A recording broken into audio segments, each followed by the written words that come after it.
Ghostly tales, yet mirrors of human life. Hey everyone! Welcome to Encountering Chinese. Ghostly Tales from Zhai. Today, I'm going to tell you a story called Miss Qiao. In Guangdong, there was a gentry surnamed Fu. At the age of over 60, he finally had a son named Fu Lian. Though Fu Lian is very intelligent, he was born with incomplete genitalia, and it wasn't until he was 17 that his genitals reached the size of a silkworm. This fact was known far and wide, causing no one to be willing to marry their daughters to him. Fu Lian, estimating that the family lineage of the Fu clan was on the verge of extinction, worried day and night, but there was nothing he could do. As Fu Lian grew older, he studied with a teacher. One day, when the teacher had to go out for some reason, there happened to be a monkey show outside the school. Fu Lian joined the crowd, neglecting his studies. Anticipating punishment from his teacher upon his return, Fu Lian, filled with fear, unexpectedly chose to run away from home. He wandered aimlessly, and several miles away from home, he encountered a young lady in white, accompanied by a little maid walking ahead. When the lady turned around, Fu Lian saw that she was exceptionally enchanting. With delicate and unhurried steps, she moved forward, and Fu Lian quickened his pace to catch up. The lady turned to the maid and said, "Go inquire with that gentleman whether he intends to go to Hainan Island." The maid turned back and signaled Fu Lian to inquire. Fu Lian asked what the matter was, and the lady said, "If you are heading to Hainan Island, I have a letter here. Could you please deliver it to my hometown? My mother is at home and can also host you as a guest." Since Fu Lian had no specific destination for this journey, considering that Hainan Island was just a sea crossing away, he agreed. Fu Lian asked for the lady's name and address, and she replied, "My surname is Hua, and I live in Qin New Village, about 3 or 4 miles north of the city." Subsequently, Fu Lian took a boat to Hainan Island. When he arrived at the northern part of Qiao City, the sun had already set.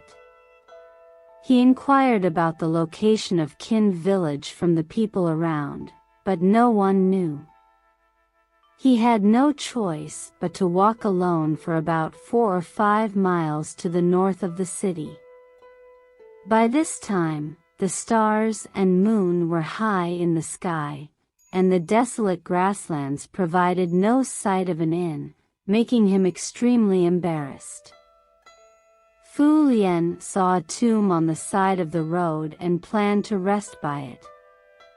However, fearing the presence of tigers and wolves, he climbed up a tree and crouched on a branch like a monkey.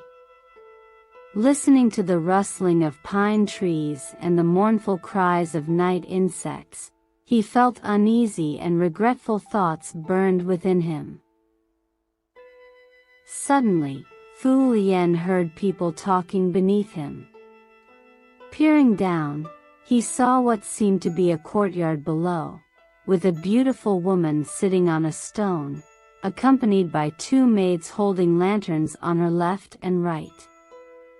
The lady said to the maid on the left, "On this bright moonlit night, go get some specially brewed tea from Lady Hua and bring me a cup. I want to enjoy this beautiful night." Fu Lian thought these people were ghosts and spirits, and his hair stood on end, making him hesitant to breathe heavily. Suddenly, one maid raised her head and said, "There's someone in the tree." The beautiful woman was startled and stood up, saying, "Who dares to be so bold, secretly spying on others?"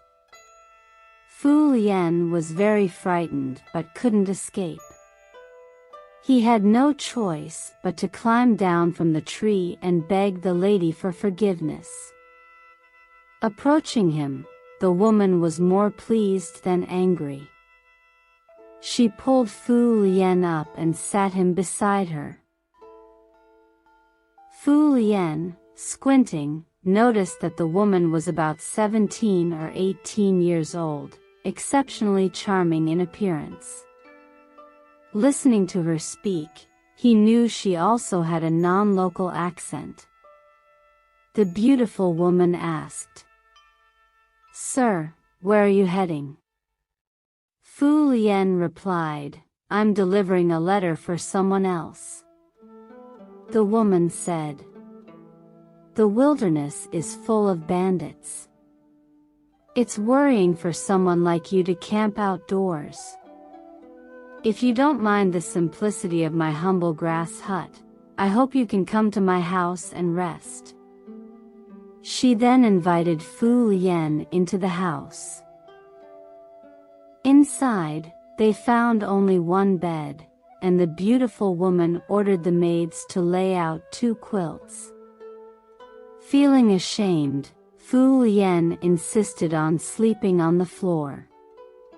The woman smiled and said, "As an honored guest, how can I sleep alone in a comfortable bed like Chen Yuanlong did in the 3 kingdoms?" Helpless, Fu Lian had no choice but to share the bed with the lady. Due to fear and anxiety, he dared not stretch his body. After a while, the beautiful woman secretly reached into Fu Lian's quilt. She gently stroked Fu Lian's legs, but Fu Lian pretended to be asleep, as if he felt nothing. After a while, she simply lifted the quilt and got in, shaking Fu Lian. However, Fu Lian remained motionless. The beautiful woman then put her hand in his private area, and as soon as she touched it, she hesitated and quietly left Fu Lian's quilt. Shortly after, the beautiful woman started crying. Fu Lian felt both anxious and guilty, regretting that his physiological deficiency had caused this.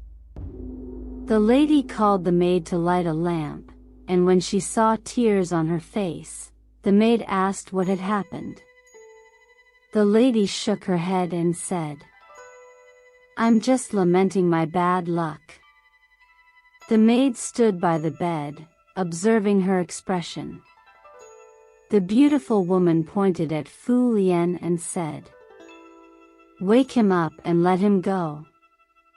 Fu Lian felt even more ashamed and remorseful, but at the same time, he feared that, at this late hour, he had nowhere to go in the vast wilderness. He was contemplating when a woman pushed open the door. The maid exclaimed, "It's Lady Hua."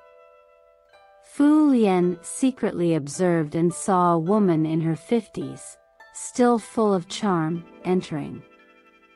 Seeing that the beautiful woman was still awake, Hua asked about the situation, but the beauty didn't answer.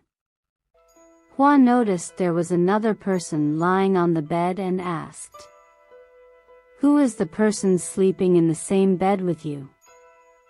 The maid answered on behalf. "A young man came here to stay overnight." Hua laughed and said, "I didn't know that Miss Qiao has already become someone's wife." However, when she saw Qiao still had tears in her eyes, she asked in surprise, This should be the time for entering the bridal chamber. You shouldn't be so sad. Did your husband treat you too rudely? Qiao remained silent but looked even sadder. Hua tried to lift the clothes to check on Fu Yan. As she shook the clothes, a letter fell onto the bed. Hua picked it up and, upon seeing the handwriting, exclaimed, "This is my daughter's handwriting." She opened the letter and kept expressing astonishment. Qiao asked what was going on, and Hua said, "This is a letter from your sister. She says her husband Wu Lang has died. Now she is alone and helpless. What should we do?" Qiao pointed at Fu Yan and said, "He initially said he was delivering a letter for someone. Luckily he hasn't left yet." Hua woke Fu Yan up and asked him about the origin of the letter. Fu Yan recounted the entire story. Hua said, "Sir, you've come a long way to deliver a letter. It's truly arduous. How should I repay you?"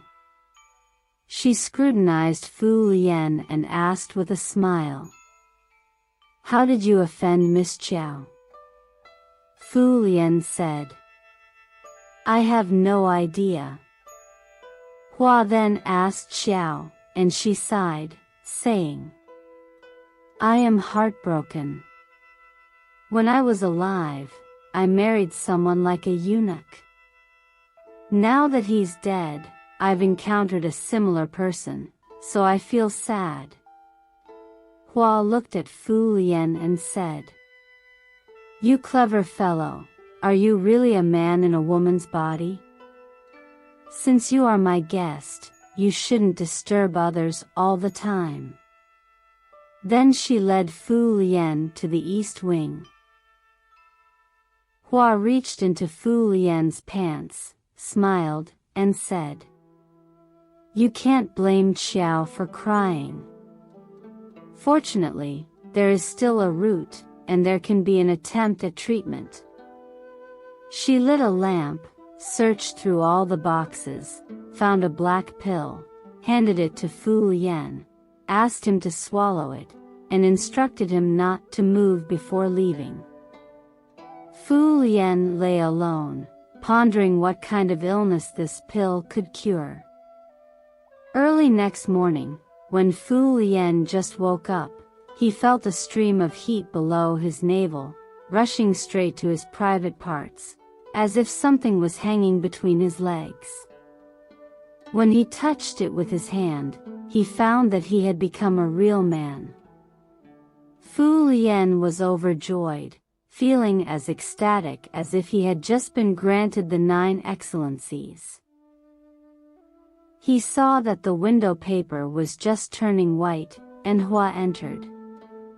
She brought cakes for Fu Yan to eat, instructed him to sit patiently, closed the door again, and left.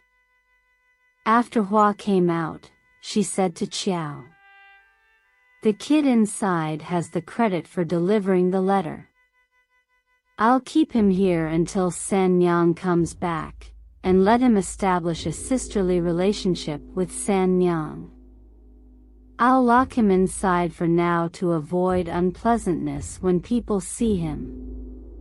After saying that, she left. Fu Yan wandered around in the room, feeling bored. From time to time, he walked to the crack of the door, peering outside like a bird in a cage. He saw Qiao and intended to greet her and show his attention, but he felt embarrassed and gave up the idea. When evening came, Hua returned with San Yang. She opened the door and said to Fu Yan, "You must be bored to death. San Yang is here to thank you." The woman he had encountered on the road slowly entered the room and saluted him. Hua also told them to address each other as brother and sister. Qiao smiled and said, "You can also address each other as sisters." Everyone gathered in the main hall and sat around drinking. During the banquet, Qiao jokingly asked Fu Lian, "Can eunuchs also be attracted to beautiful women?" Fu Lian replied, "A cripple doesn't forget his shoes, and a blind person doesn't forget to look." Hearing this, they all smiled knowingly.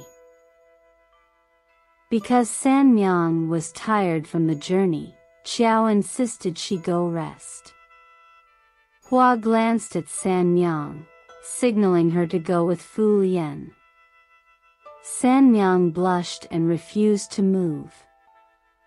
Hua said, "This man is actually a woman. What's there to be afraid of?" She urged the two to leave together. She privately told Fu Lian, "In secret, you are my son-in-law. On the surface, pretend to be my son, that will do." Fu Lian was very happy and took San Yang to bed. That night, it was as if a newly sharpened knife was being tested, and the speed could be imagined. After finishing, Fu Lian asked San Yang by the pillow, "Who is Qiao?" San Yang said, "She's a ghost. Although Qiao is beautiful, her fate is unfortunate. She was married to the youngest son of the Mao family during her lifetime. However, that guy had a defect and couldn't perform marital duties even at the age of 18. So, Qiao lived in sorrow and died with resentment." Fu Lian was shocked, suspecting that San Yang was also a ghost. San Yang said, "I'll tell you the truth. I'm not a ghost, I'm a fox. Qiao lives alone, and my mother and I have nowhere to go, so we borrowed her house to live together." Fu Lian was amazed, and San Yang said, "Don't be afraid. Although we are a ghost and a fox, we have no intention of harming you." From then on, they ate, drank, and chatted together every day. Although Fu Lian knew Qiao wasn't human, he liked her graceful beauty. He was just regretful that he didn't have a chance to please her. Fu Lian was gentle and educated, good at telling jokes, and was very loved by Qiao. One day, Lady Hua and San Yang went out, leaving Fu Lian locked inside the house. Feeling bored, Fu Lian paced around the room, calling out to Qiao through the closed door. Qiao instructed the maid to open the door, and after trying several keys, the door finally opened. Fu Lian approached Qiao and whispered in her ear that he wanted to be alone with her for a while. Qiao sent the maid away. Fu Lian embraced Qiao, and they lay down on the bed, closely entwined. Qiao playfully used her hand to touch him below the navel, sighing and saying, "It's a pity that such a good person like you is lacking something." Before she could finish her sentence, she felt something thick in her hand. Surprised, she exclaimed, "Why was it so small before, and now it suddenly became thick and large?" Fu Lian smiled and said, "It's because it used to be shy in front of guests, so it retracted. Now, due to your teasing embarrassment, it swelled up like an angry frog." The two of them then embraced affectionately. After a while, Qiao angrily said. Now I understand why they locked you in the room. Before, they, mother and daughter, had nowhere to settle and roamed everywhere. I lent them the house to live in. San Yang learned embroidery from me, and I never hesitated to teach her. Yet, they are so jealous of me. Fu Lian tried to console and explain, revealing the truth to her. However, Qiao still blamed them. Fu Lian said, "Don't make it public. Hua instructed me not to talk about this." Before he could finish speaking, Hua entered through the door, and the two hurriedly got up. Hua stared and asked, "Who opened the door?" Qiao admitted with a smile that it was her doing. Hua, even angrier, continued to nag endlessly. Qiao sarcastically remarked, "Grandmother, your words are so amusing. What can this man do, just like a woman?" San Yang, seeing the ongoing dispute between her mother and Qiao, felt uneasy and intervened on both sides, ultimately turning their anger into happiness. Although Qiao's words were fierce, she willingly treated San Yang with respect. However, due to Hua's vigilance day and night, Qiao and Fu Lian, though in love, couldn't be together. They could only exchange affectionate glances. One day, Hua instructed Fu Lian, "My daughter San Yang and Qiao have both become your wives.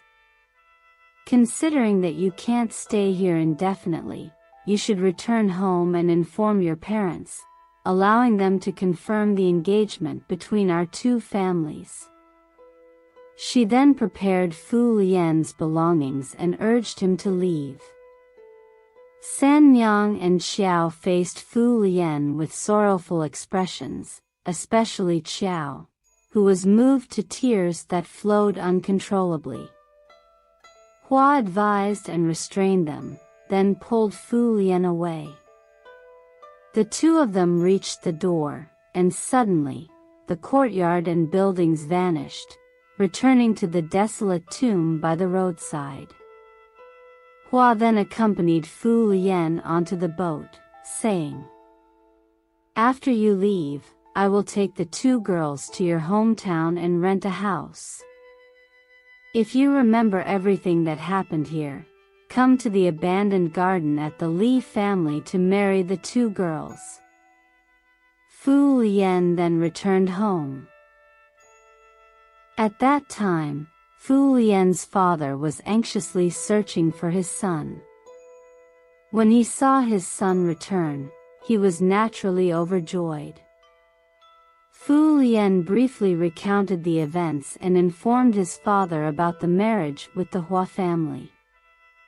His father said, "How can you believe in their supernatural words? You managed to come back alive purely due to your physiological defect, otherwise, you might have been killed." Fu Lian defended, "Although they are not humans, their emotions are the same as ours. Besides, the two girls are intelligent and beautiful. Marrying them wouldn't be a subject of ridicule among relatives and friends." His father remained silent, only smiling at him. After leaving his father's room, Fu Lian, emboldened by his abilities, couldn't resist engaging in improper relationships with the maids.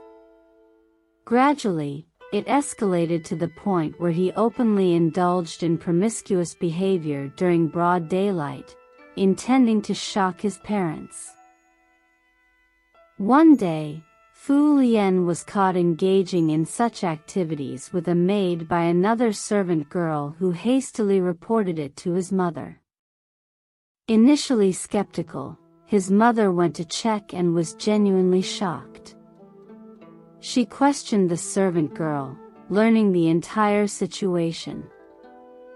Fu Lian's mother was ecstatic and proudly boasted to everyone, proclaiming her son as a true man. She even intended to find a wealthy family for him to propose to. Privately, Fu Lian told his mother, "I won't marry anyone except the Hua family girls." His mother said, "There's no shortage of beautiful women in the world. Why choose a female ghost?" Fu Lian replied, "If it weren't for Hua, I wouldn't have understood the relationships between men and women. If I go back on my promise now, it might bring misfortune to the family." Helpless, Fu Lian's father reluctantly agreed with his son's decision and sent a male servant and an old maidservant to investigate the location specified by Hua. They walked about 4 or 5 miles outside the East City Gate and found the Li family garden. Amidst the broken walls and bamboo trees, there was wisps of smoke rising.